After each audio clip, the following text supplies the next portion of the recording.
Welcome to Choice Classic Radio. Like us on Facebook, subscribe to us on YouTube, and help keep this show alive by donating at choiceclassicradio.com. For more of your favorite old-time radio shows, join us on our companion podcast, Choice Classic Radio Detectives, where we bring to you tales from the greatest detective shows the golden age of radio had to offer.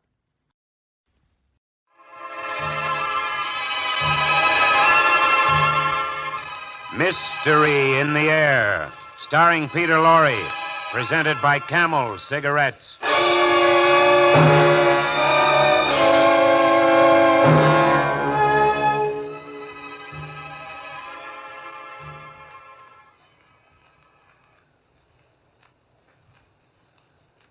And it is now my great pleasure to confer our academic degree with honor on the most distinguished student of this class. Roderick Raskolnikov, step forward.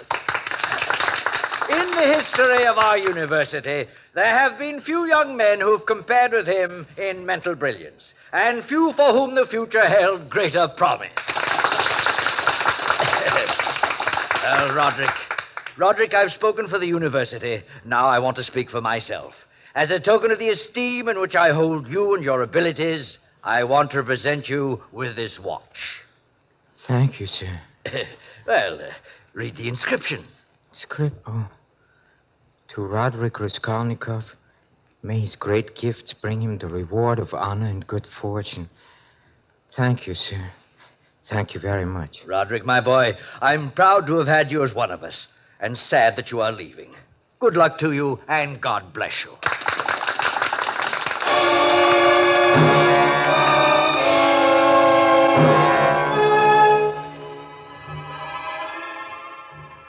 Again tonight, Camel Cigarettes bring you Peter Lorre in the excitement of the great stories of the strange and unusual, of dark and compelling masterpieces culled from the four corners of world literature. Tonight, Crime and Punishment, adapted from the motion picture starring Peter Lorre and based on the novel by Fyodor Dostoevsky. Mystery in the Air, starring Peter Lorre. Brought to you by Camel Cigarettes.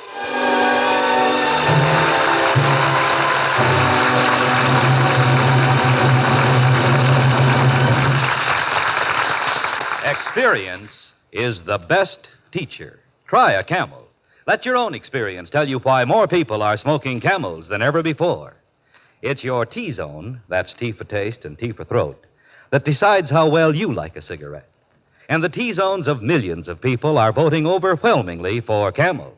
See if you don't agree that Camel's rich, full flavor is most appealing to your taste, that Camel's cool mildness is specially welcome to your throat. Try a Camel.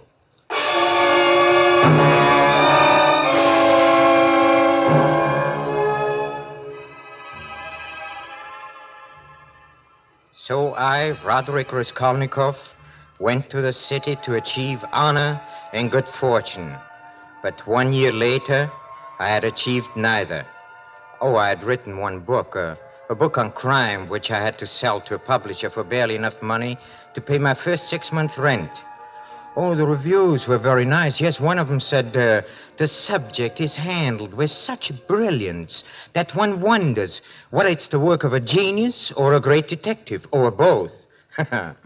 Genius or great detective. Can't eat reviews. All the time I was starving in a garret room. Come in. Oh, it's you, Mrs. Barnum. Yes, it's me. I haven't had a penny out of you in 6 months. I know. How much longer do you expect me to wait for my rent? Well, can you stand the strain another half hour? Oh, so you're going to pay me in half an hour? Yes. Just how are you going to raise the money? That's very simple. I'm going to rob a bank. Think you're funny, huh? Well, I don't. You're a disgrace to my house. Maybe, but someday they'll put a sign on this house that I, Raskolnikov, had the privilege of starving here.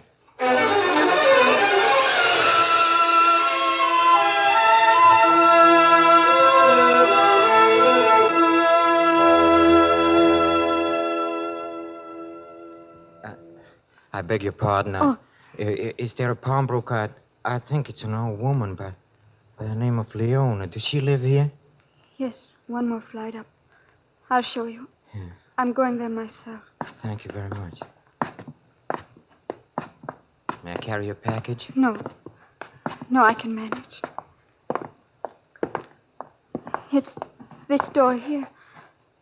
Just ring the bell. What do you want? Ah, it's you, Sonia. Come in. Who's this? One of your gentleman friends? No, I met him on the stairs. Well, what have you got this time? This Bible. And where did you steal this? I didn't steal it. It's been in our family a long time. What do you want for it? The cover's inlaid with mother of pearl. Stones are garnets. It's worth at least 100 rubles. I'll give you 6 rubles for it. But that... If you don't want it, leave it. What have you got, mister? I have a watch. I'll take the 6. Here you are. You said 6 rubles. You gave me 1. That's right, 6 rubles. Less 3 months' interest for your shawl and 2 months on the necklace and silver buckles. That makes 5 rubles. 5 from 6 is 1 ruble. Well, what are you waiting for? Want your Bible back? No. Well, come on. Get out. Get out. Common little gutter snipe. All right, mister. Let me see your watch. Here. To Roderick Raskolnikov. That's me. May his great gifts bring him the reward of honor and good fortune. It's inscribed. I can't give you as much. I want 50 rubles on it. I'll give you 10. All right, give me the 10. There you are.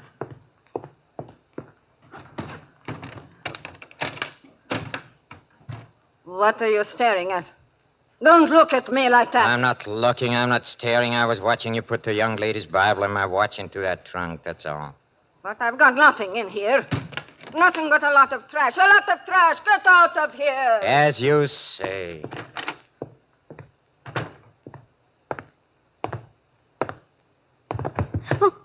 Forgive me. Oh, it's you, Miss Sonia. What are you looking for? My ruble dropped out of my hand when she pushed me out the door. Somebody ought to push her straight into the next world. What use is all that money to her? Is her miserly life worth 100 others like yours and mine? I'd like to take her by the throat. You shouldn't say things like that black beetle. Here's your ruble. I found it. You didn't find that. You took a ruble out of your pocket. I didn't know. I swear I didn't. Well, Thank you. I forgot there was still some kindness in the world. I forgot there was still some beauty in it.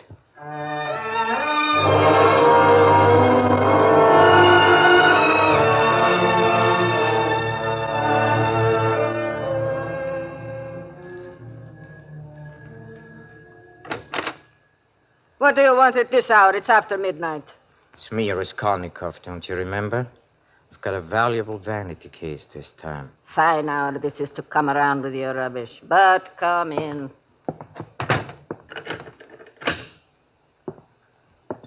Let's see this valuable vanity case. Here. It's heavy enough. What's it made of? Lead? Gold. I'll believe that when I see it. Oh, what's the idea of making so many knots? I can't untie this thing. I'll show you the idea. Put on that poker! Put on that poker! I will! Please. On your head, you dirty, you old hag!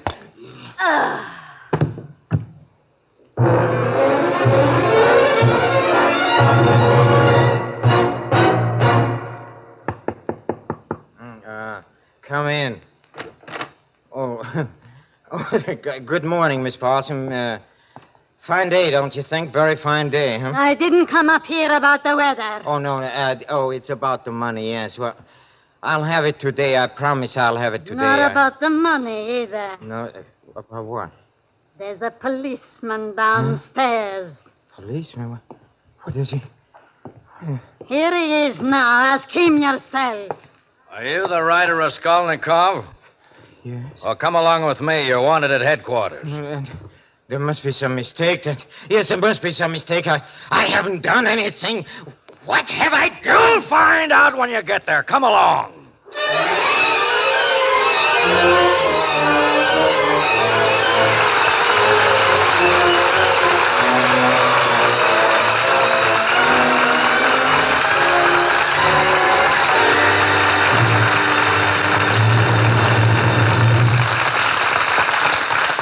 In a few moments, Mr. Peter Lorre will bring us the climax of tonight's Mystery in the Air, when camels present Act Two of Crime and Punishment. You've got to be good, really good, you know, to be a champion.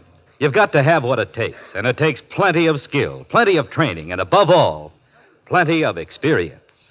Yes, sports champs have proved it time and time again.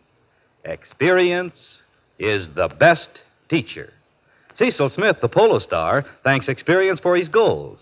Don Whitfield says experience made him what he is today, the world's outboard speed champion. That goes for Jerry Ambler, too. He says it took experience to win his bronc-busting crown. Yes, the champions agree that experience is the best teacher in the world of sports.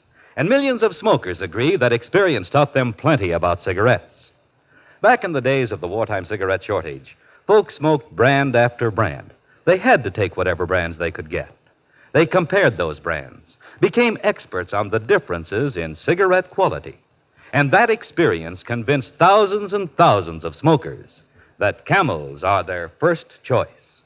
They learned that Camels are the cigarette with a rich, full flavor and cool mildness. Yes, smokers everywhere learned they prefer Camels to all other cigarettes. Result? More people are smoking Camels than ever before. Experience is the best teacher.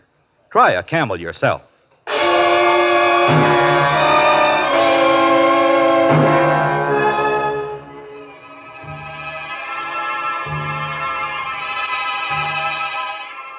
Roderick Raskolnikov, trembling with fear, now stands before the clerk in the police station. Raskolnikov. Let's see. Oh, yeah. You owe your landlady 30 rubles, and you'll refuse to vacate the premises. Is that why? Is that why I've been brought here? Yes. Are you going to pay, or must we throw you out? No. I'll pay. I'll pay tomorrow. No, it's Quiet. my rent. It's not funny. Quiet. No, it's the rent, you see. Quiet, I say. 30 rubles. That's why I've been brought here. Oh, it's wonderful. Stop that shouting! No, stop it! What's going on here? Who's that maniac? He's a writer named Raskolnikov. Huh? Oh, Raskolnikov. Just the man I want to see. Me? Why, sir? I'm Inspector Porphyry. Oh, Commissioner. I read your excellent book about the crime and criminals. Oh, you flatter me, sir. Oh, no, I really mean it. You know, I thought I knew something about the subject, but your book put me and my staff in the kindergarten class. I must talk to you. Come into my office. Thank you, sir. By the way, perhaps you'd like to help us on a new murder case. It'll give you a chance to see how the blundering police work. Well, a murder case when... An old pawnbroker was killed last night. Huh? A well-known character named Leona. Yes, I've heard of her. Oh? What do you know about her? Nothing. Nothing at all. Think you'll get him easily? Guilty man? Who knows? We may have him now. What do you mean? We brought a man in this morning, a house painter. He had been working in a flat under Leona's. Oh? Do you think he did it? Well, it doesn't really matter. He was found with a pair of earrings. He had blood on his hands. Oh, of course, he has an explanation for these things, but he'll do as a suspect just to keep our records clear. Oh, it's clear. You mean that... Of course. But come, let's discuss your book. Let's see if your theory can be applied to this case. My theory? What? Yes. You wrote that ordinary men must obey the law because they are ordinary. But extraordinary men have the right to transgress the law. No. Isn't that right? No, not exactly. What I said was that extraordinary men shouldn't be judged by ordinary standards. For example, take Napoleon if... I doubt if Napoleon murdered the old pawnbroker. Oh. I'm glad my theories give you a chance to be witty. If your theory is right, it would make it a lot simpler for us policemen.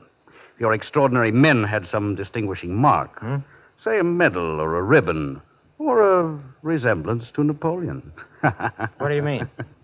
Like yourself, for instance. But to get back to our murderer in this case, he was ordinary enough, all right. Nothing but a stupid coward. What do you mean? If he hadn't been in a panic, he'd have found the old woman's money. 1,500 rubles tucked away in the mattress. Huh? Instead, he took a lot of junk that's no use to him, and he can't unload it. I've got my men watching every outlet. Mm-hmm. Yes, Inspector, you've promised to show me your blundering police methods, and you certainly have. You're holding a man who's probably entirely innocent just to keep your records clear, huh? Well, the painter will do until the real murderer comes in. And he will come in. He'll give himself up through fear. Fear of the law or of God. Oh, yes? In the meantime, I'll just wait.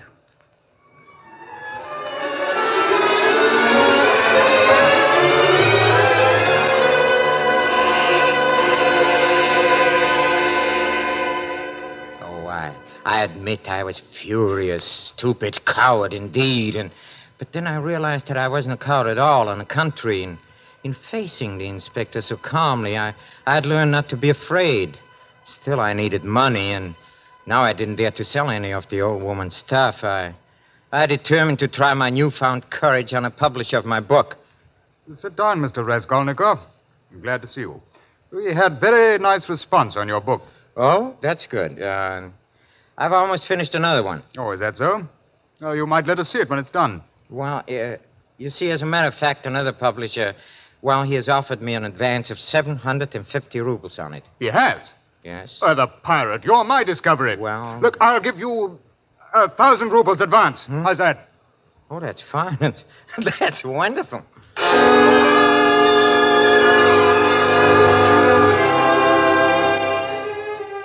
Yes, it's wonderful. I took the money. I paid my landlady in full. I bought myself a whole new outfit of clothes. Oh, I was riding on top of the world. But then a disturbing thought occurred to me.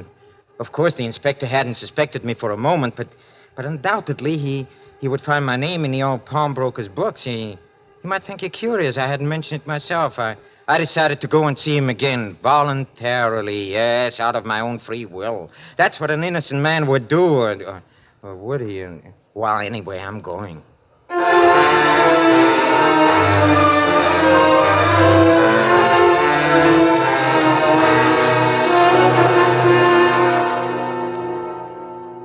The inspector will see you in just a moment. Thank you. I'm in no hurry. Oh, Mr. Raskolnikov. Sonia, what are you doing here? The inspector sent for me. He returned my Bible. He asked me a few questions. Questions? What kind of questions? About the day I went to the pawnbroker. Did he want to know anything about me? Yes. What did you tell him? About the money you gave me. Oh. And then he wanted to know. Why? What did he want to know? Before I knew what had happened, he made me tell him what you said. What? That she deserved to die. Well, she did, The inspector will see you now, Mr. Raskolnikov. Sonia, I must see you later. Where do you live? Catherine Street. First house from the bridge, second floor. I'll be over as soon as I can. Wait for me. This way, sir. Thank you. Ah, Mr. Raskolnikov. I'm delighted to see you again. Come to claim my watch. Your watch? Come on, let's not beat around the bush. I hated to part with it, but I need the money, so I took it to the old woman and... What old woman? Oh, you know, the pawnbroker, the one we were talking about. Oh, did you have dealings with her? Did I? You know I had. You know I was there. Isn't my name in her book? Oh, wait a minute. Why, so it is. Funny, I didn't notice it. What are you trying to do, upset me? Upset me? No, not at all. And I'm sorry, but there's no watch listed among her effects. I'm afraid it's still in the murderer's possession. Well, thank you very much. I must be going out. Oh, by the way, that's a new suit, isn't it? Yes, it is. What of it? Why shouldn't I be wearing a new suit, huh? Things have taken a turn for the better, eh? Yes, things have taken a turn for the better. I sold another book. Congratulations.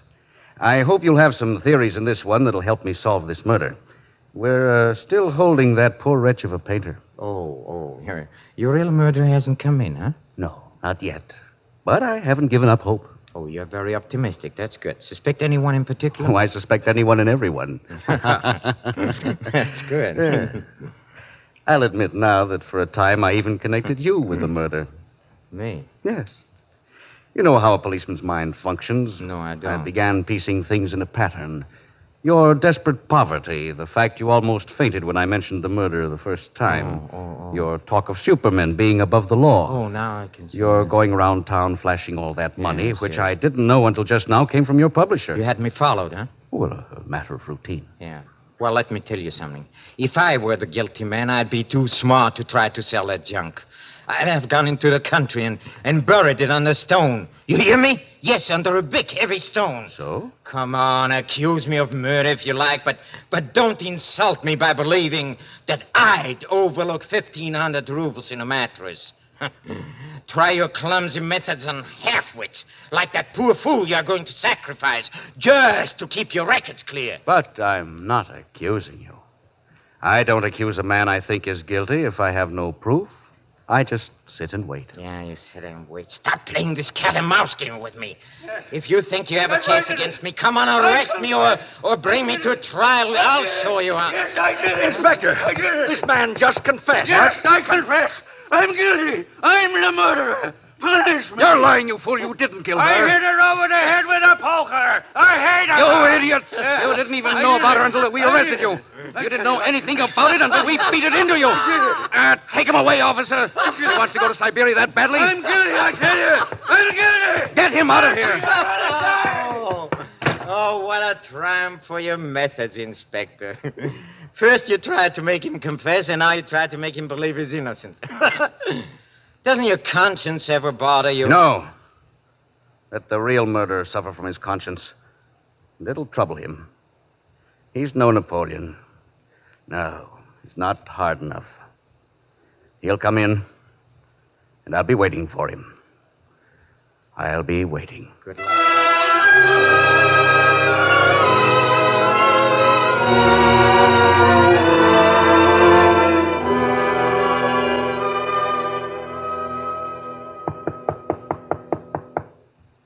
Who is it? It's me. Oh, where have you been? No, I'm walking the streets. I don't know how long. I know it's late. I had to talk to you, Sonia. I may never see you again. You're going away? Yes. Where are you going? I don't know. And why? Because I'm free now. Yes, I'm free. Free to go where I please and do what I please. And Free? From what? police, they suspected me of the murder. Oh, it's all over now. Sonia, come away with me. Did they find the guilty man?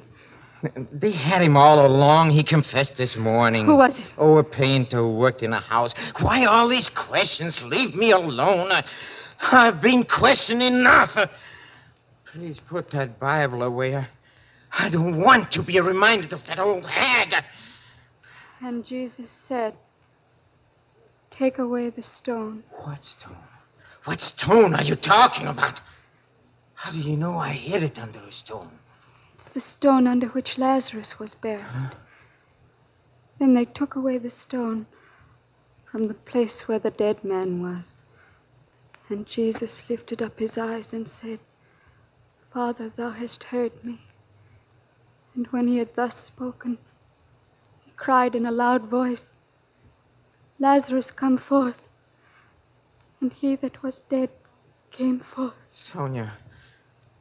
Sonia! You should kneel to me. Have mercy on me, Sonia. I killed that old woman. Yes, I killed her. Why did you do it? I was mad. What shall I do now? I don't know what to tell you. Because you have no faith. What if I did have faith? Then I would tell you to confess. Huh? Atone for what you've done. Confess to the police? How else can you save the one who's being punished in your place? Confess and go to Siberia and rot in prison, Sonia? How can you ask me to do that? Because I love you.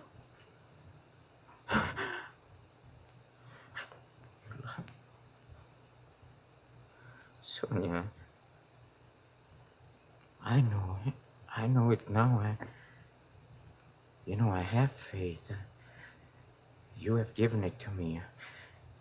You've made me see myself, yes, as I really was, and just a coward who thought himself brave. All right, Sonia, I'll go and do as you say. Oh, my darling. I'll wait for you. I'll always wait for you. Forever.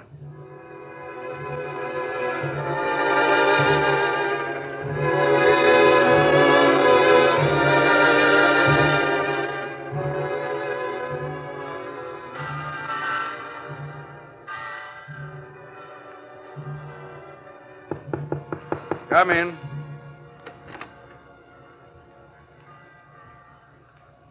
Good evening, Inspector. Good evening, Raskolnikov. I've been expecting you. I've been expecting you for quite a long time.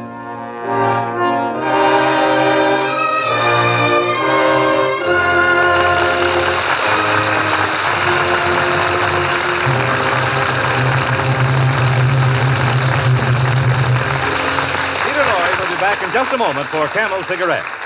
Each week, the makers of Camel Cigarettes send free Camels to servicemen's hospitals from coast to coast.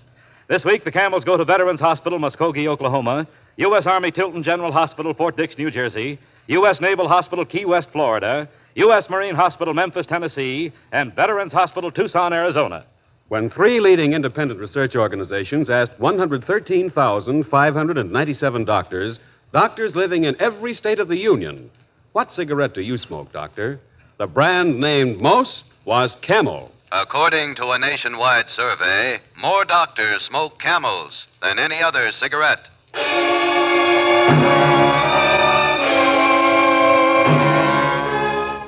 And now, here is Peter Lorre for a final word. Yes, ladies and gentlemen, in a way, this is my final word because tonight our summer series of classic mysteries comes to a close. I feel deeply grateful for your response to our efforts. Also, at this time, I'd like to thank our sponsor, makers of Camel Cigarettes, for giving me the opportunity. And I certainly feel compelled to express my deep appreciation for all those men who have worked with me, especially our director, Mr. Cal Coon. Next Thursday night, Camel's Bob Hawk Show, one of America's favorite quiz shows, will be heard over these same NBC stations. They tell me Mr. Hawk doesn't murder anybody. Oh, he just quizzes them. Well, to each his own. Good night.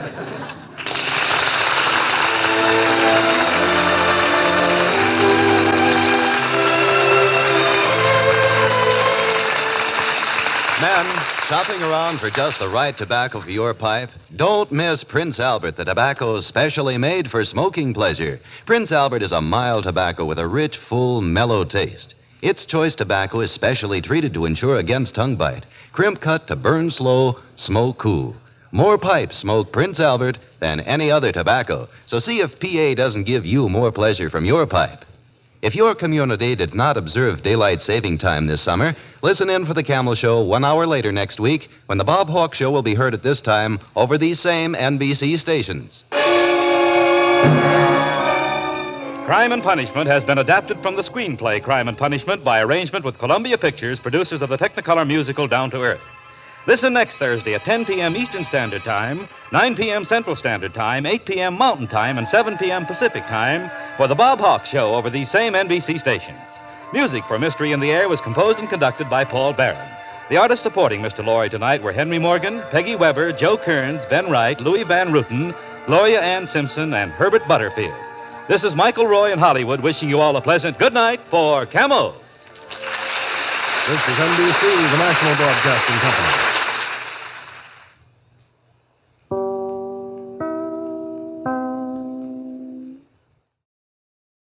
That concludes today's episode. We'd like to thank you and remind you to donate at choiceclassicradio.com. Remember, your donations make episodes like this possible.